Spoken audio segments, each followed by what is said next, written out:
I hate when night falls. It was hot. The windows were open, but the summer air was stubborn. I watched the sun fade from view beyond the tall buildings across the way. As it set, the shadows in the dingy room loomed longer and longer. I traced a finger through the thin film of sweat marinating on my face. A bead of it snaked its way down the middle of my back. Darkness blanketed the city. It wouldn't be long now. I picked at the scabs on my neck and sank to the floor. I hate when night falls. The call came drifting in through my open windows on invisible currents of dark air. It always hits like a truck, and tonight was no exception. If I had been standing when it arrived, I would have collapsed. Come to me. It coiled around my brain, yanked on it, made my teeth ache. It pulsed in my skull like a fist pounding on a closed door. Come to me. My muscles clenched and spasmed, the force of it cracking a rib. The call shot white hot through my every nerve.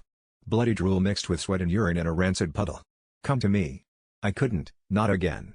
I pleaded for release, but it was relentless. I was certain that this time I wouldn't survive. After what felt like hours, the call's demands quieted, slowly fading away until the sound of it was overtaken by my own low moaning. More time passed before I managed to grit my teeth and rise. The moon had risen already. Its pale face in the night sky made me shudder. I half considered turning on the lights to banish the crawling shadows, but the persistent throbbing behind my eyes quickly disabused me of that notion. I moved clumsily, passing by the stack of envelopes lying abandoned by the door. I'd get to them soon, I thought. I couldn't focus enough for it now. I was drunk on the lingering pain. I took stock of the pills scattered haphazardly around my bathroom. Anyone would mistake me for a junkie by the state of the place. Probably for the best that I could hardly remember the last time I had visitors. I washed the handful of pills down with dregs of cough syrup. My stomach protested the intrusion. When was the last time I had eaten? I couldn't be sure. It was all a little fuzzy, everything but the call. I propped myself up against the wall and retrieved my phone from my pocket. The screen was cracked.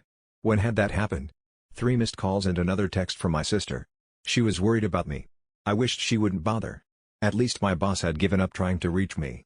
No new messages from her. It was a small mercy, but I was grateful for it. I made my way to the sofa and waited for the pill concoction to kick in.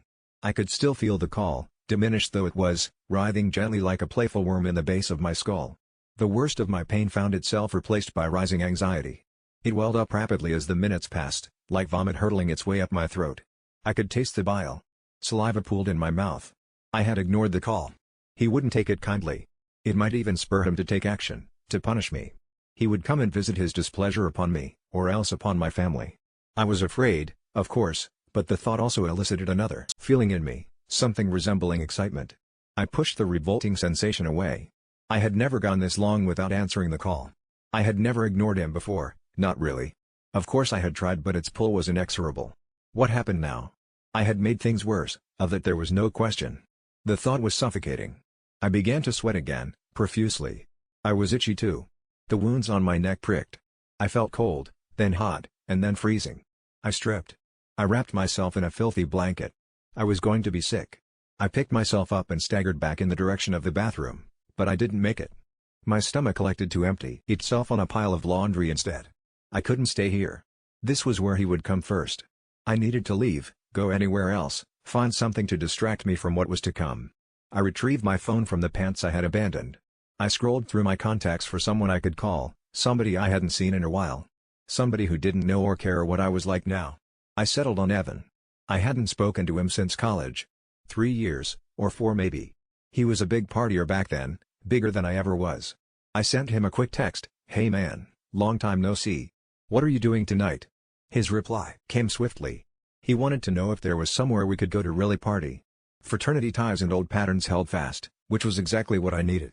I said I did know a place, but only to get him to come out with me. I would figure out where we were going after I was no longer alone. I picked him up 20 minutes later. If my pallid complexion and obvious thinness, the visible bruises and oozing sores, had surprised him, he concealed it well. More likely he just didn't care. I thought he looked well enough, comparatively at least, but he had obviously had a significant head start with the drinks. All the better. It was awkward. He asked about my life in slurred words and barely strung together sentences.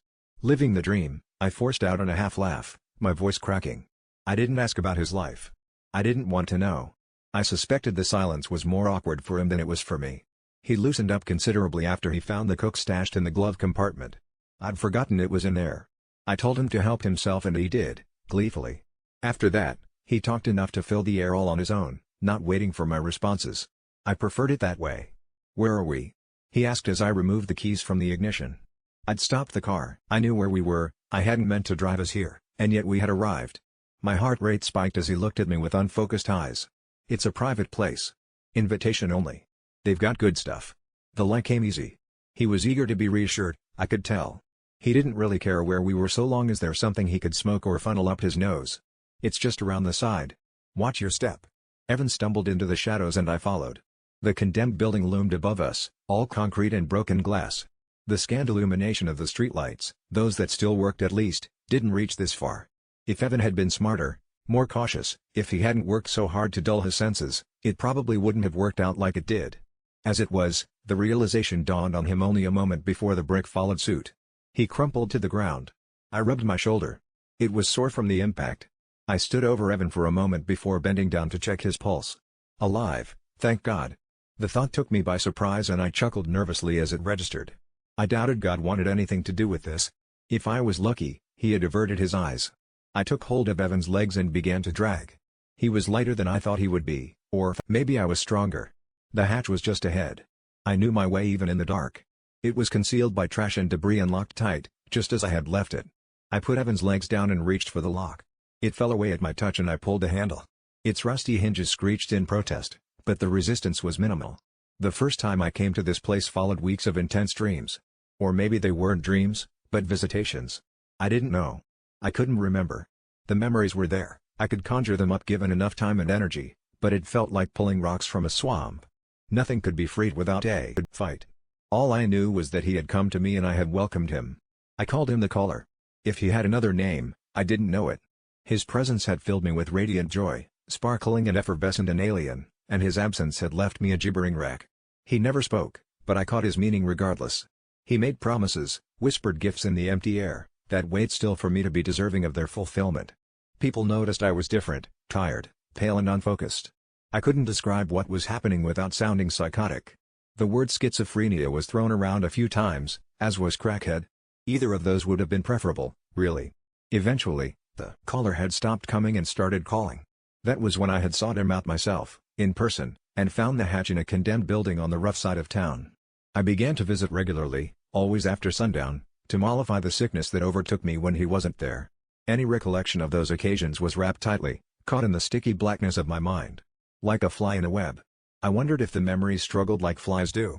I carried Evan gingerly down the roughly hewn steps. I was careful not to drop him. I had made enough mistakes that night already without bungling this too. The air in the cellar was stale and fragrant with a smell of rot. I would have gagged if I weren't so used to it.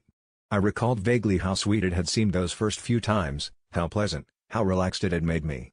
The mask had dropped. He didn't care to put up appearances any longer, nor did he need to. I laid Evan down on the floor and knelt beside him. I kept my eyes low to the ground. My heart pounded in my chest. It was equal parts fear and anticipation. Despite myself, I wanted to see him, and he knew it. He had known I would come. But I was late. I had ignored the call, or tried to anyway. My breaths came ragged, utterly at odds with the peace of Evan's had trauma-induced slumber. I tried to steady myself. There would be consequences for my disobedience, and I would suffer as I deserved. If I had been bold or arrogant enough to lift my head or raise my eyes, I would have seen him despite the pitch black. Yellow eyes in a pale face, a slender frame clothed in rags. Graceful and divine, foul and corrupt. Beauty so intense it was ugly. His presence unfurled in the dark like a bird of prey. I felt his mind on mine, pressing against the back of my eyes and the boundaries of my skull. I readied myself for reprisal, for the punishment I had brought upon myself. It didn't come. I stayed motionless, except for the trembling I could not control, as the caller fell upon Evan. It was savage and wild, like a wolf gone rabid. It went on long past the point of his need. I suspect some of that was for my benefit. When it was done and Evan lay in pieces, dry as desert sands, I waited for my turn. As much as I dreaded the pain of reprimand, I craved just a moment of his attention. If I'd had an ounce of courage, I would have thrown myself to the floor and begged for forgiveness, for judgment, for some recognition of my crime. Anything for an acknowledgement. But if he was upset, or disappointed in me, if he harbored rage or sorrow at my betrayal, he did not make it known to me then. He only turned and slinked back into the impenetrable shadows. I stayed for a long while after he had returned to his rest. I knew what came next. It was my charge now to gather up the bloodless scraps that had been Evan, the fragments of bone and gnawed tissue, and dispose of them discreetly, But I felt stuck. I was mired in the disgust, the shame, the revulsion, and the relief. I had failed. Failed to answer his call, failed to escape, failed to impress. The hooks were still in place, irresistible and implacable. They would pull me back, time and again. I would never be free. I stayed there until the feelings faded and I grew bored. My knees hurt from kneeling, and my chest ached from breathing the foul air. It was time to go. I gathered up what remained of Evan in the black garbage bag I'd folded into my pocket earlier. Just in case, I had told myself. Like I hadn't already known what was going to happen. The bag split open at the bottom as I made my way up the uneven stairs. I sighed and pushed the hatch open. I would have to figure something else out. I poked my head out of the hatch, eyes bleary and head pounding, and looked around to make sure nobody was watching. No one was, though I did spot a man sleeping rough in a shaded patch a short distance away. He looked like he'd had some hard times recently. I probably didn't look much better. I wondered if he slept there often. I hadn't seen him before. Would anybody notice if he... No. I mentally slapped myself. I couldn't think like that. This could never happen again, and this time I meant it. I would ignore the call next time. Really ignore it, for good. I wouldn't come here ever again. How many times had I made that self-same promise?